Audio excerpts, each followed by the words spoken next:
So if you've been to any public school in the last decade, then you probably read or at least seen these books somewhere. Yeah, those books. I mean, if you didn't, why would you click on this video? But it's because the Diary of a Wimpy Kid books is a really good series. And like with anything successful in the industry, it got a movie. Well, actually 4. So if you guys don't know who I am and you are a new viewer, hey, I'm LG. And I seen a bunch of other YouTubers do this kind of iceberg videos. So I said, hey, let me try one. So while I explain the Diary of Wimpy Kid Iceberg, just lay back, go get you some snacks, and let's get right into it. So first off, if you don't know what an iceberg is, it's basically a template where people put the most known information on the top, and as the layers goes down, the more obscure the information gets. And the iceberg I'll be discussing today is the Diary of Wimpy Kid Iceberg. Ain't this kind of a stretch? Yeah, but I'm gonna try and identify and define all this information on the Diary of Wimpy Kid Iceberg. The Cheese Tuts. The Cheese Tuts is a game mainly played at Greg's school. Wow, that felt weird saying my name referring to someone else. Wait, that's your name and you black? Your parents must hate you. Suck my But as I was saying, the Cheese Tuts is a game mainly played at Greg's school, Westmore Middle School. It is the central antagonistic force of the Diary of a Wimpy Kid series. The origin behind the Cheese Tuts starts at the first Diary of a Wimpy Kid book, where it is revealed that there is a moldy piece of cheese on the basketball court at Westmore. And if you were to touch the cheese, you will contract the Cheese Tuts. And the only way to get rid of the Cheese Tuts is to pass it to someone else by touching them. This leads to whoever has the Cheese Tuts to become a social outcast, and people will try to avoid them to attempt to not have the Cheese Tuts passed on to them. Diary of an Awesome Friendly Kid. Diary of an Awesome Friendly Kid is a spin-off of the Diary of a Wimpy Kid series. And as the Diary of a Wimpy Kid books is told from the perspective of Greg, the Diary of an Awesome Friendly Kid is told from the perspective of Rowley. The whole book series is just Rowley basically writing a biography of Greg from his perspective.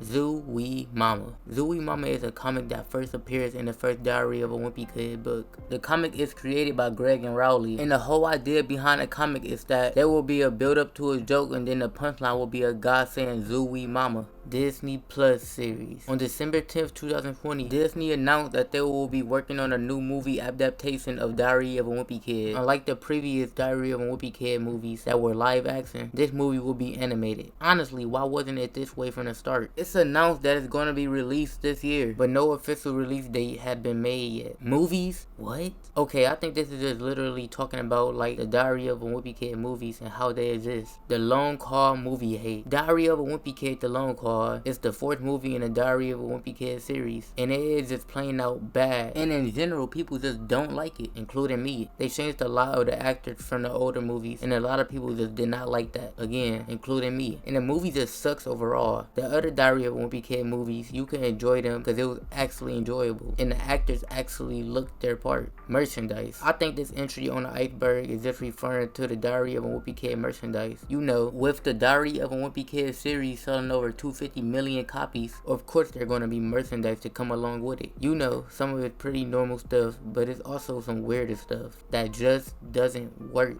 Art Loaded Diaper. Art Loaded Diaper is a Reddit community centered around the Diary of a Wimpy Kid series. It's actually a lot going on with it. One of the most popular things on this subreddit is people posting their Diary of a Wimpy Kid fanfics and things. And of course, you know, a lot of these are ironic. And as far as I can tell, there's also people who post these things and take their fanfiction very seriously. Beyond fanfiction though, Art Loaded Diaper is just kinda a gathering place for the Diary of a Wimpy Kid community, I guess. I mean, it's Reddit, so yeah, you know. Ploopy. Ploopy is a word Manny makes up in the first Diary of a Wimpy Kid book. Manny calls Greg a ploopy after he loses his tingy to make Greg mad. Manny hate. I think this entry on the iceberg is referring to how among Diary of a Wimpy Kid fans, Manny is not really a well-liked character. There's a thriving community of Diary of a Wimpy Kid fans that just hates Manny. There's a subreddit with over 40,000 members called Manny. So why do these people hate Manny so much, you might ask? Well, I don't know. McDonald's books. A Diary of a Wimpy Kid Happy Meal promotion was done in the UK from September to October in 2016. Basically with your meal, you could receive one of 8 small Diary of a Wimpy Kid books. They're really short and they're not like legit full-length books, obviously. But in recent years, they've become a little bit of a collector's item, as you could say. I'm not gay, Greg. I'm not gay, Greg is referring to a Diary of a Wimpy Kid fanfiction called Diary of a Wimpy Kid 25 years later that gained quite a bit of popularity. The fanfiction is about Greg's life 25 years after the events of Diary of a Wimpy Kid, where it pretty much revealed that Greg's family is completely dysfunctional. Greg has a dead-end office job. Manny has moved to New York and been disowned by his family. Greg's dad is battling cancer Spencer, and Rowley had moved to Boston. It's also revealed that Greg is gay and likes Rowley, and so in the fanfiction, Greg tries to meet up with Rowley in Boston to see if he's into it or not. And on arrival, Rowley says, "I'm not gay, Greg. Hashtag NotMyRodrick." In the first 3 Diary of a Wimpy Kid movies, Rodrick is played by an actor by the name of Devin Boston. But in the 4th Diary of a Wimpy Kid movie, The Long Haul, the actor for Rodrick was switched from Devin Boston to Charlie Wright. And a lot of people were not happy about it, and rightfully so. They literally made Rodrick like a Beavis and Butthead type character. And if you don't know, that's not a compliment. The writers for the movie said the switch in actors was because the old actor for Rodrick had outgrown his role, so they had to cast someone new. But still, literally everyone were not happy about the switch. And this hatred for the new actor for Rodrick spawned a pretty popular thing on Twitter called NotMyRodrick, where people would just use the hashtag to complain about how terrible the new actor for Rodrick was. Pop Tropica. Pop Tropica was a pretty popular online RPG flash game, and it's another one of the creations of the Diary of a Wimpy Kid author Jeff Kinney. It was this kind of exploration sandbox type game, and the reason I think it's on this Iceberg is because there were 2 Diary of a Wimpy Kid themed island levels. Scottish translation. Scots is a fairly popular dialect of English that is spoken in Scotland. Scots look so weird to a lot of English speakers because it's very familiar to English, but it has some weird quirks. I'll give you an example of a sentence in English, then a translation of it in Scots. The children caught some insects in the garden. The bairns caught some beasties in the garden. So it's like English, but it's not quite English. And there is an official Scots translation of Diary of a Wimpy Kid, and it's pretty amazing. This is what the first sentence of the Diary of a Wimpy Kid book looks like in English, and this is what it looks like in Scots. The pig appeared in Wrecking Ball. The pig is a character that was introduced in the Diary of Wimpy Kid The Long Haul after Manny wins it at a fair. And the pig will continually make appearances in the Diary of a Wimpy Kid books, up until the Diary of a Wimpy Kid Meltdown. In Meltdown, Greg's dad sends the pig to obedience school, but it is then revealed that the pig escaped obedience school and the Hellfleet family loses the pig. At that point, it seemed like that was the end of the pig for the Diary of a Wimpy Kid series, but it was recently discovered that the pig does make a small cameo appearance in Diary of a Wimpy Kid Wrecking Ball. In Diary of a Wimpy Kid Wrecking Ball, the pig could be just barely seen in Manny's toy pile when he jumps out the window. This has led to many Diary of a Wimpy Kid fans to theorize that the pig never went missing in the first place, but instead, Manny had been secretly taking care of the pig without his family knowing. Diary of a Wimpy Kid was originally a webcomic. According to most documentation, Jeff Kinney had been working on and writing about Greg Hellfleet since 1998, but in 2004, he started uploading Diary of a Wimpy Kid comics to funbrain.com, and it would pretty much actually be the launching point for the Diary of a Wimpy Kid franchise.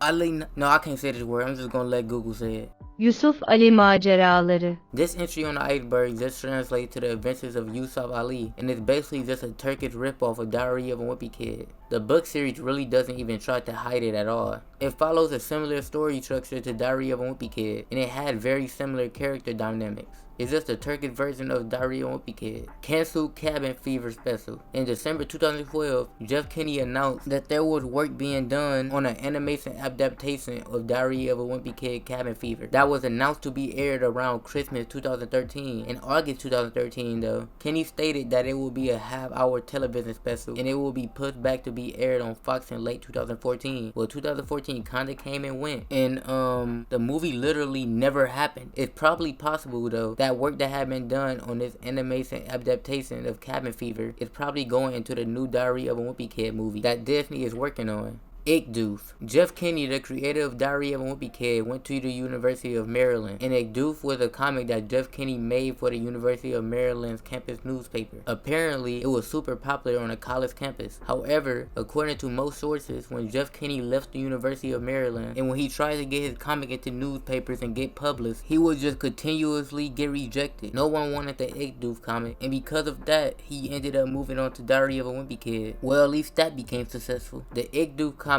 is usually considered to be a piece of lost media, but from what little documentation there is of the Ickdoof comic, the comic was about a character named Ickdoof, and it was very similar to Diary of a Wimpy Kid. It reflects many of the same ideas and themes as Diary of a Wimpy Kid. In fact, some of the characters are literally just Diary of a Wimpy Kid characters. Like, you might be thinking, wow, Ickdoof kinda looks like a grown-up version of Manny. Well, in the comic, Ickdoof's little brother literally is just Manny. Not to mention, this character looks just like Greg, and this character character from one of the Ickdoof comics. It's also in the Diary of a Wimpy Kid Do-It-Yourself book. Greg is a sociopath. Greg is a sociopath is basically a fan theory that, well, Greg is a sociopath. According to the Oxford Dictionary, a sociopath is a person with a personality disorder, manifesting itself in extreme antisocial attitudes and behavior and a lack of conscience. And a lot of people think that Greg Heffley can be described as a sociopath. People often cite Greg's grandiose sense of self, his constant manipulation of his best friend Rowley, his constant ability to convince himself that his lies are true, his complete lack of empathy, and how he barely ever seems to feel guilty. Many people believe that Diary of a Wimpy Kid is not the diary of your average teenage boy. Honestly, I don't even think a boy should even have a diary, or at least don't call what he write in a diary. Leave that to the girls. But back to what I was saying. But instead, they think his so-called diary is the sociopathic ramblings of a mentally ill soul. The Manny will not be televised. The Manny will not be televised, referring to how somehow amidst the recent BLM movement and push for police reform, somehow Manny became a symbol associated with ACAB and police reform. It's really weird and confusing. No one is entirely sure exactly how it came to fruition and why and how it's a thing. One of the earliest appearances of Manny being associated with this pro-BLM thing is from a TikTok video made by the Manny Spotted in early June 2020, which now has around 2 million views. A guy draws a picture of Manny on the ground with shark, accompanied by this commentary.